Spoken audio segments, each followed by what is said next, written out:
اپنی زندگی سے اپنے وجود سے کچھ نفع لے، ایسا نہ ہو کہ یہ بیکار ہو جائے۔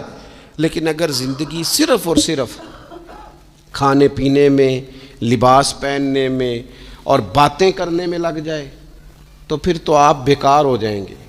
پھر تو محسوس ہوگا کہ جیسے انسان نہ خوابوں کی دنیا میں زندہ ہے، باتوں کے ساتھ اپنے دل کو مطمئن کرتا ہے۔ اس نے اچھا لباس پہن لیا ہے، بس آئینے میں اپنے آپ کو دیکھ کے خوش ہوتا رہتا ہے، طرح طرح کے کھانے منگاتا رہتا ہے، بس زبان کے ذائقے پورا کرتا رہتا ہے۔ امام طبرانی حدیث لائے ہیں، رسول پاک صلی اللہ تعالی علیہ وسلم نے فرمایا، میری امت میں ایسے لوگ آئیں گے جو رنگ برنگے کھانے کھائیں گے، انواع و اقسام کے مشروبات استعمال کریں گے، طرح طرح کی زیب و زینت کریں گے، اور منہ پھاڑ پھاڑ کے باتیں کریں گے، منہ کھول کھول کے گفتگو کریں گے۔